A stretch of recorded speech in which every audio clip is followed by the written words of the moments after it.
नमस्ते दोस्तों, आप सबका स्वागत है हमारे चैनल साहित्य गैलरी में। आज की कहानी है कायर, जिसके लेखक मुंशी प्रेमचंद जी हैं। तो चलिए सुनते हैं। युवक का नाम केशव था, युवती का प्रेमा। दोनों एक ही कॉलेज और एक ही क्लास के विद्यार्थी थे। केशव नए विचारों का युवक था, जात पात के बंधनों का विरोधी।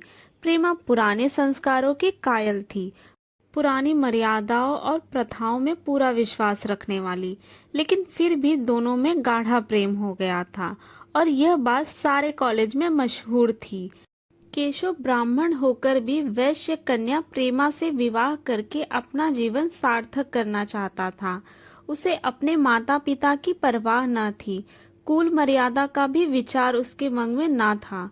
उसके लिए सत्य कोई वस्तु थी तो प्रेम थी, किंतु प्रेमा के लिए माता पिता और कुल परिवार के आदेश के विरुद्ध एक कदम बढ़ाना भी असंभव था। संध्या का समय है। विक्टोरिया पार्क के एक निर्जन स्थान में दोनों आमने सामने हरियाली पर बैठे हुए हैं। सैर करने वाले एक एक करके विदा हो गए, किंतु ये दोनों अभी वहीं बैठे हुए हैं। इनमें एक ऐसा प्रसंग छिड़ा हुआ है जो किसी तरह समाप्त नहीं होता।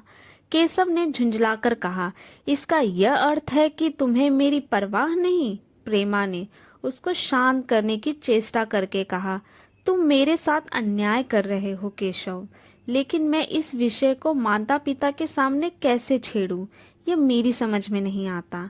वे लोग पुरानी रूढ़ियों के भक्त हैं।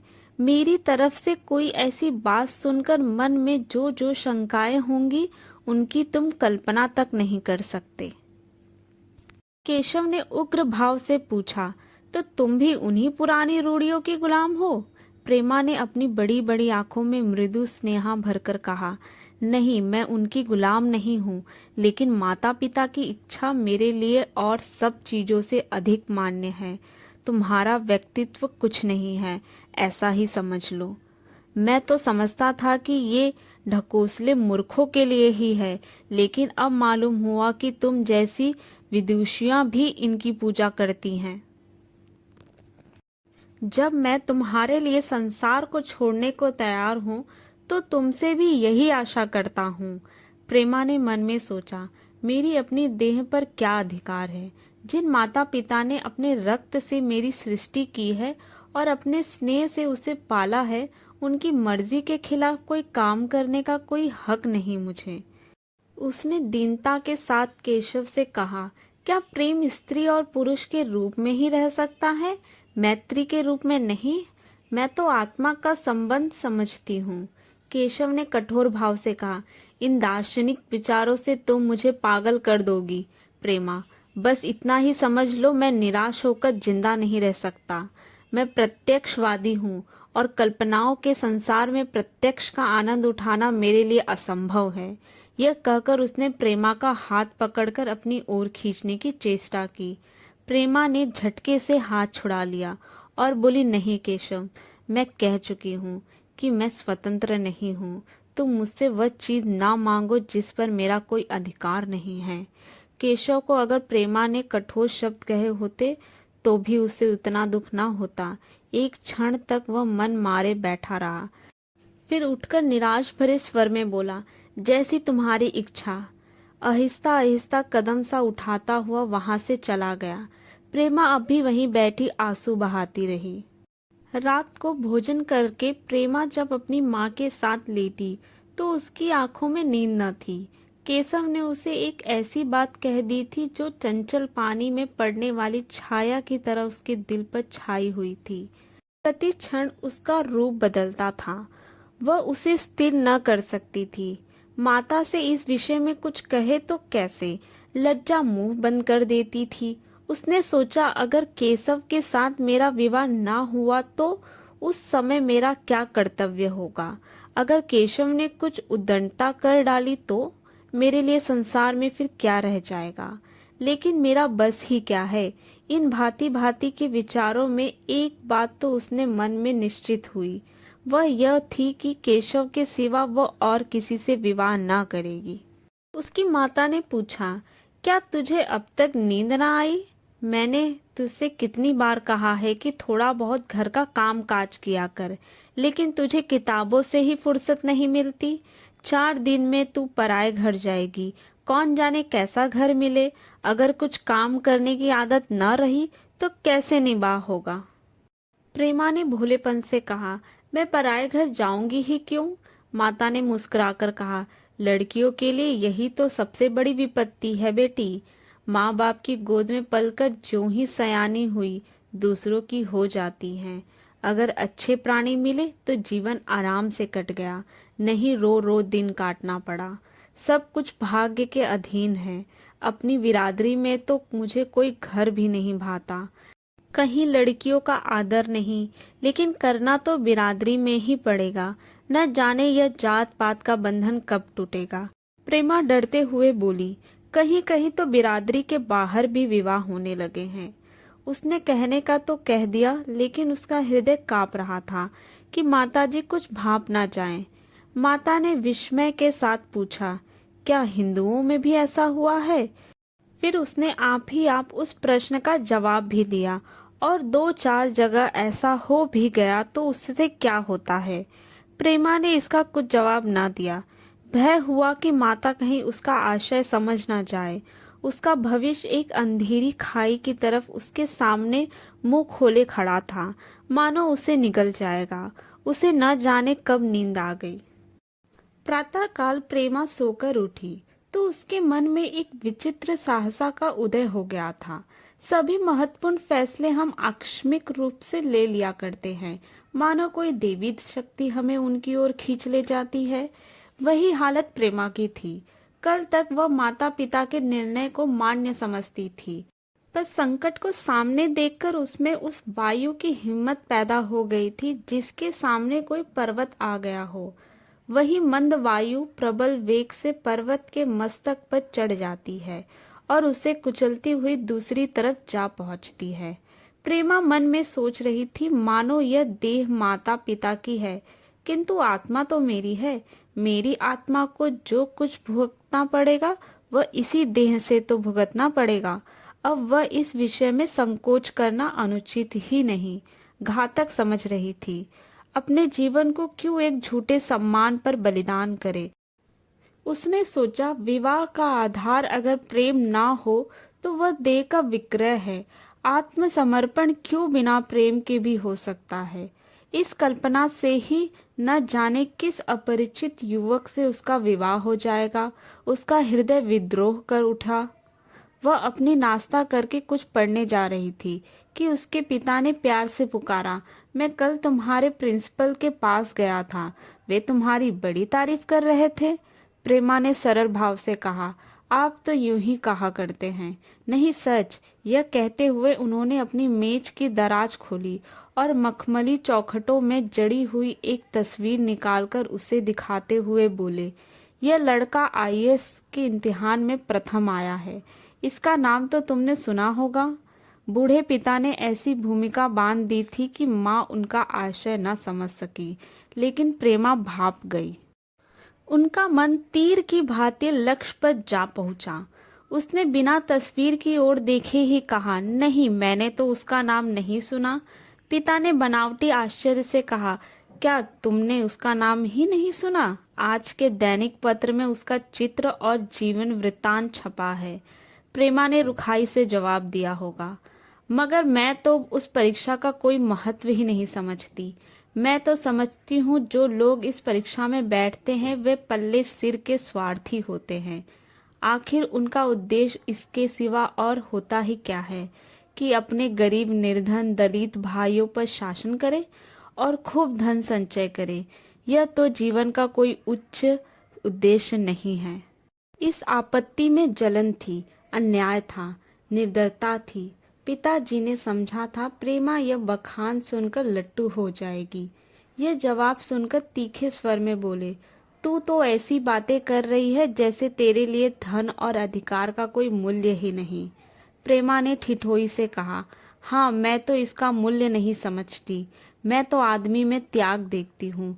मैं ऐसे युवक को जानती हूँ जिन्हें यह पद जबरदस्ती भी दिया जाए तो स्वीकार न करेंगे। पिता ने उपहास के ढंग से कहा, यह तो आज मैंने नई बात सुनी। मैं तो देखता हूँ छोटी छोटी नौकरियों के लिए लोग मारे मारे फिरते हैं। मैं जरा उस लड़के की सूरत देखना चाहता हूँ जिसमें इतना त्याग हो। मैं तो उसकी पूजा करूँगा। शायद किसी दूसरे अवसर पर यह शब्द सुनकर प्रेमा लज्जा से सिर झुका लेती, पर इस विषय उसकी दशा उस सिपाही की थी जिसके पीछे गहरी खाई हो। आगे बढ़ने के सिवा उसके लिए और कोई मार्ग न था। अपने आवेश को संयम से दबाती हुई, आंखों में विद्रोह भरे, वह अपने कमरे में गई और केशव के कई चित्रों में से वह एक चित्र चुनकर लाई जो उसकी निगाह में सबसे खराब था और पिता के सामने रख दिया।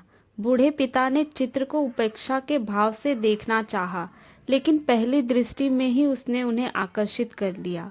ऊंचा कद था और दुर्लभ होने पर भी उसका गठन स्वास्थ्य और संयम का परिचय दे रहा था। मुख पर प्रतिभा का तेज न था, पर विचारशीलता का कुछ ऐसा प्रतिबिंब था जो उसके मन में विश्वास पैदा करता था। उन्होंने उस चित्र की ओर देखते हुए पूछा, यह किसका चित्र है? प्रेमा ने संकोच से सिर झुकाकर कहा, ये मेरे ही क्लास में पढ़ते हैं। अपनी ही बिरादरी का है? प्रेमा की मुख मुद्रा धूमिल हो गई। इसी प्रश्न के उत्तर पर उसकी हिम्मत का फैसला हो जाएगा। उसके मन में पछतावा हुआ कि व्यर्थ ही मैं इस चित्र को यहाँ लाई। इसमें एक क्षण के लिए जो दृढ़ता आई थी वह इस पेनी प्रश्न के सामने कातर हो उठी। दबी हुई आवाज में बोली, जी नहीं, वह ब्राह्मण है। और यह कहने के साथ ही कमरे से निकल गई, मानो यहाँ की वायु में उसका गला घुट जा रहा हो, और दीवार की आड़ में होकर रोने लगी। लाला जी को तो पहले ऐसा क्रोध आया कि प्रेमा को बुलाकर साफ साफ कह दे कि यह असंभव है। वे उसी गुस्से में दरवाजे तक आए, लेकिन प्रेमा को रोते देखकर नम्र हो गए। इस युवक के प्रति प्रेमा के मन में क्या भाव थे, यह उनसे छिपा न रहा। वे स्त्री शिक्षा के पूरे समर्थक थे, लेकिन इसके साथ ही कुल मर्यादा की रक्षा भी करना चाहते थे। अपनी ही जाति के सुयोग्य वर्ग के लिए अपना सर्वस्व अर्पण कर सकते थे, लेकिन उस क्षेत्र के बाहर कुलीन से कुलीन और योग्य से योग्य वर्ग की कल्पना भी उनके लिए असहाय थी। इससे बड़ा अपमान वे सोच भी नहीं सकते थे। उन्होंने कठोर स्वर में कहा, आज से कॉलेज जाना बंद कर दो। अगर शिक्षा कुल मर्यादा को डुबोना ही सिखाती है तो कुछ शिक्षा है। प्रेमा ने कातर कंठ से कहा, परीक्षा तो समीप आ गई है। लाला जी ने दृढ़ता से कहा, आने दो, और फिर अपने कमरे में जाकर विचारों में डूब गए। 6 महीने गुजर गए। लाला जी ने घर में आकर पत्नी को एकांत में बुलाया और बोले, जहाँ तक मुझे मालूम है केशव बहुत ही सुशील और प्रतिभाशाली युवक है। मैं तो समझता हूँ प्रेमा इस शोक में घुल घुल कर प्राण दे देगी।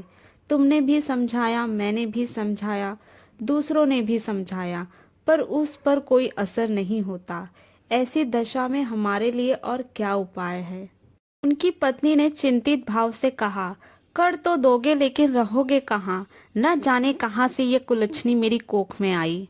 लाला जी ने भवें सिकोड़कर तिरस्कार के साथ कहा, यह तो 1000 दफा सुन चुका, लेकिन कुल मर्यादा के नाम को कहाँ तक रोएं? चिड़िया का पर खोलकर यह आशा करना कि वह तुम्हारे आंगन में ही फुदकती रहेगी, भ्रम है। मैंने इस पर ठंडे दिल से विचार किया है और इस नतीजे पर पहुंचा हूं कि हमें इस आपद्रव्य को स्वीकार कर लेना ही चाहिए। कुल मर्यादा के नाम पर मैं प्रेमा की हत्या नहीं कर सकता। दुनिया हंसती है तो हंसने दो, मगर वह जमाना बहुत जल्द आने वाला है जब ये सभी बंधन टूट जाएंगे। आज भी सैकड़ों विवाह जात पात के बंधनों को तोड़कर हो चुके हैं। अगर विवाह का उद्देश्य स्त्री और पुरुष का सुखमय जीवन है तो हम प्रेमा की उपेक्षा नहीं कर सकते हैं। वृद्धा ने कहा, जब तुम्हारी यही इच्छा है तो मुझसे क्या पूछते हैं? लेकिन मैं कह देती हूँ कि मैं इस विवाह के नजदीक न जाऊंगी, न कभी इस छोकरी का मुंह देखूंगी। समझ लूंगी जैसे और सब लड़के मर गए वैसे ये भी मर गई। तो फिर आखिर तुम क्या करने वाली हो? क्यों नहीं उस लड़के से विवाह कर देते? जिसमें क्या बुराई है? वह 2 साल में सिविल सर्विस पास करके आ जाएगा। केशव के पास क्या रखा है? बहुत होगा किसी दफ्तर में क्लर्क हो जाएगा। और अगर प्रेमा प्राण त्याग कर ले तो कर ले, तुम तो उसे और शह देते हो। जब उसे हमारी परवाह नहीं तो हम उसके लिए क्यों अपने नाम को कलंकित करें। प्राण त्याग करना कोई खेल नहीं है, ये सब धमकी है। जब उसके मन का ये हाल है तो कौन कहे केशव के साथ ही जिंदगी भर निभाह करेगी। जिस तरह आज उससे प्रेम है उसी तरह कल दूसरे से हो सकता है। तो क्या पत्ते पर अपना मांस बिकवाना चाहते हो। लाला जी ने स्त्री को प्रश्न सूचक दृष्टि से देखते कहा। और अगर वह कल खुद जाकर केशव से विवाह कर ले तो तुम क्या कर लोगी। फिर तुम्हारी कितनी इज्जत रह जाएगी। वह चाहे संकोचवश या हम लोगों के लिहाज से यूं ही बैठी रहे, पर यदि जिद पर कमर बांध ले हम तुम कुछ नहीं कर सकते। इस समस्या का ऐसा भीषण अंत भी हो सकता है, यह इस वृद्धा के ध्यान में भी न आया था। यह प्रश्न बम के गोले की तरह उसके मस्तक पर गिरा। एक क्षण तक वह एकांत बैठी रही, मानो इस आघात ने उसकी बुद्धि ही धजिया उड़ा दी हो। फिर पराभूत होकर बोली, तुम्हें अनोखी ही कल्पनाएं सूझती है। मैंने तो आज तक कभी भी नहीं सुना कि किसी कुलीन कन्या ने अपनी इच्छा से विवाह किया है। तुमने न सुना हो, लेकिन मैंने सुना है और देखा है, और ऐसा होना बहुत संभव है। जिस दिन ऐसा होगा उसी दिन तुम मुझे जीती न दिखोगी। मैं यह नहीं कहता कि ऐसा होगा ही, लेकिन होना संभव है। तो जब ऐसा होना है तो इससे तो अच्छा है कि हम ही इसका प्रबंध करें। जब नाक ही कट रही है तो तेज छुरी से क्यों ना कटे। कल केशव को बुलाकर देखो क्या कहता है।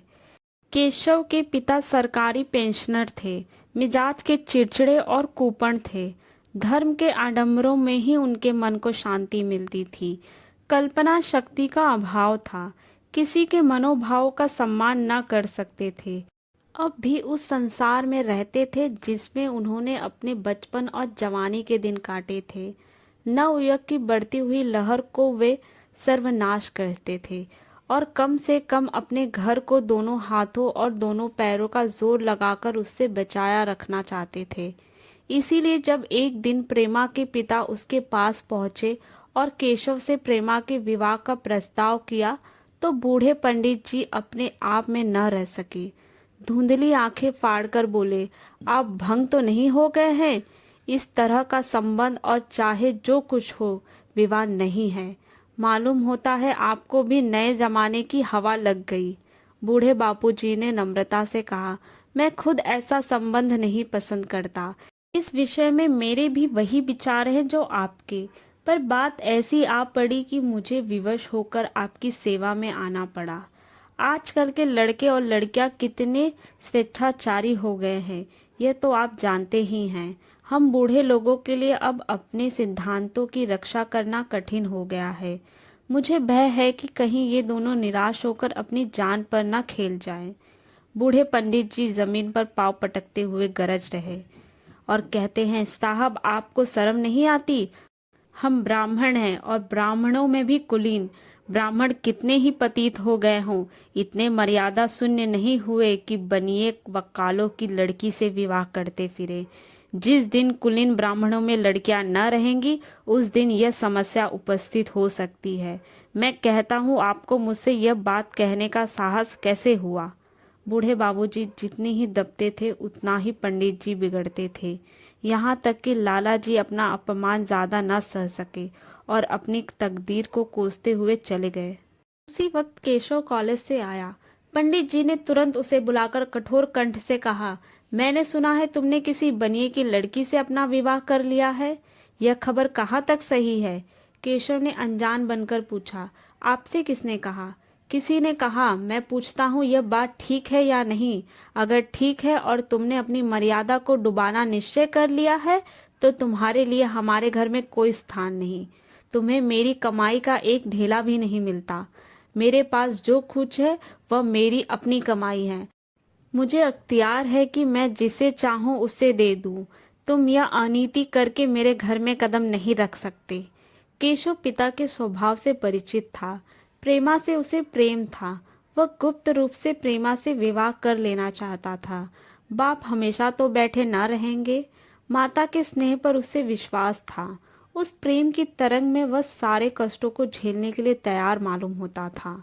लेकिन जैसे कोई कायर सिपाही बंदूक के सामने जाकर हिम्मत खो बैठता है और कदम पीछे हटा लेता है, वही दशा केशव की हुई।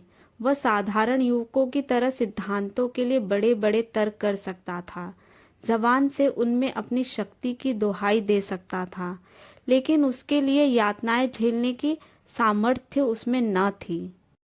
अगर वह अपनी जिद पर अड़ा और पिता ने भी अपनी टेक रखी तो उसका कहाँ ठिकाना लगेगा, उसका जीवन ही नष्ट हो जाएगा। उसने दबी जबान से कहा, जिसने आपसे ये कहा है बिल्कुल झूठ कहा है। पंडित जी ने तीव्र नेत्रों से देखकर कहा, तो यह खबर बिल्कुल गलत है? जी हाँ, बिल्कुल गलत। तो तुम आज ही इसी वक्त उस बनिया को खत लिख दो और याद रखो कि अगर इस तरह की चर्चा फिर कभी उठी तो तुम्हारा सबसे बड़ा शत्रु होऊंगा। बस जाओ। केशव और कुछ न कह सका, वहां से चला गया तो ऐसा मालूम होता था कि पैरों में दम नहीं है। दूसरे दिन प्रेमा ने केशव के नाम यह पत्र लिखा।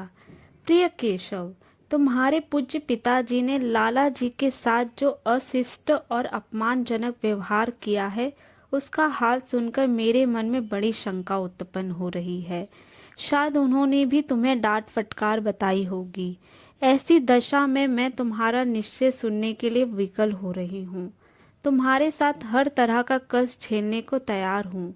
मुझे तुम्हारे पिताजी की संपत्ति का मोह नहीं है। मैं तो केवल तुम्हारा प्रेम चाहती हूँ और उसी में प्रसन्न हूँ। आज शाम को यहीं आकर भोजन करो।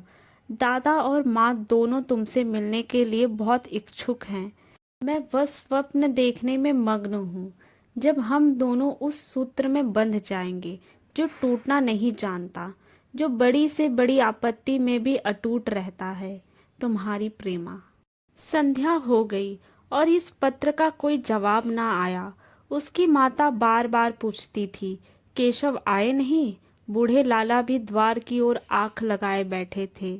यहाँ तक कि रात के 9 बज गए, पर न तो केशव भी आए न उसका पत्र। प्रेमा के मन में भांति भांति के संकल्प विकल्प उठ रहे थे। कदाचित उन्हें पत्र लिखने का अवकाश न मिला होगा, या आज आने की फुर्सत न मिली होगी। कल अवश्य आ जाएंगे। केशव ने पहले उसके पास जो प्रेम पत्र लिखे थे उन सबको उसने फिर पढ़ा। उनके एक एक शब्द से कितना अनुराग टपक रहा था, उसमें कितना कंपन था, कितनी विकलता थी, कितना तीव्र आकांक्षा। फिर उसे केशव के वे वाक्य याद आए जो उसने सैकड़ों ही बार कहे थे। कितनी बार वह उसके सामने रोया था। इतने प्रमाणों के होते हुए निराशा के लिए कहाँ स्थान था। मगर फिर भी सारी रात उसका मन जैसे सूली पर टंगा रहा। प्रातःकाल केशव का जवाब आया। प्रेमा ने कांपते हुए हाथों से पत्र लेकर पढ़ा। पत्र हाथ से गिर गया। ऐसा जान पड़ा मानो उसकी देह का रक्त स्थिर हो गया हो। लिखा था, मैं बड़े संकट में हूँ कि तुम्हें क्या जवाब दूँ। मैंने इधर इस समस्या पर खूब ठंडे दिल से विचार किया और इस नतीजे पर पहुँचा हूँ कि वर्तमान दशाओं में मेरे लिए पिता की आज्ञा की उपेक्षा करना संभव नहीं। मुझे कायर न समझना, मैं स्वार्थी भी नहीं हूँ, लेकिन मेरे सामने जो बाधाएं हैं उन पर विजय पाने की शक्ति मुझ में नहीं है। पुरानी बातों को भूल जाओ। उस समय मैंने इन बाधाओं की कल्पना न की थी। प्रेमा ने एक लंबी गहरी जलती हुई सांस खींची और उस खत को फाड़कर फेंक दिया। उसकी आंखों में अश्रुधारा बहने लगी। जिस केशव को उसने अपने अंतकरण से वर लिया था, वह इतना निष्ठुर हो जाएगा, इसकी उसकी रत्ती भर भी आशा न थी। ऐसा मालूम पड़ा मानो अब तक वह कोई सुनहरा स्वप्न देख रही थी, पर आँख खुलने पर वह सब कुछ अदृश्य हो गया। जीवन में जब आशा ही लुप्त हो गई तो अब अंधकार के सिवा और क्या रहा। अपने हृदय की सारी संपत्ति लगाकर उसने एक नाव लदलाई थी। वह नाव जलमग्न हो गई। अब दूसरी नाव कौन वहां से लदवाए। अगर वह नाव टूटी हो तो उसके साथ वह भी डूब जाएगी। माता ने पूछा, क्या केशव का पत्र है? प्रेमा ने भूमि की ओर ताकते हुए कहा, हाँ, उनकी तबीयत अच्छी नहीं है। इसके सिवा वह और क्या कहे। केशव की निठुरता और बेवफाई का समाचार कहकर लज्जित होने का साहसा उसमें न था। दिन भर वह घर के काम धंधों में लगी रही, मानो उसे कोई चिंता ही नहीं है। रात को उसने सबको भोजन कराया, खुद भी भोजन किया और बड़ी देर हारमोनियम पर गाती रही। मगर सवेरा हुआ तो उसके कमरे में उसकी लाश पड़ी हुई थी। प्रभात की सुनहरी किरणें उसके पीले मुख को जीवन की आशा प्रदान कर रही थी। केशव की कायरता ने आखिरकार प्रेमा की जान ले ही ली। ऐसे ही हिंदी कहानियों के लिए हमारे चैनल साहित्य गैलरी को लाइक एंड सब्सक्राइब कर ले। धन्यवाद।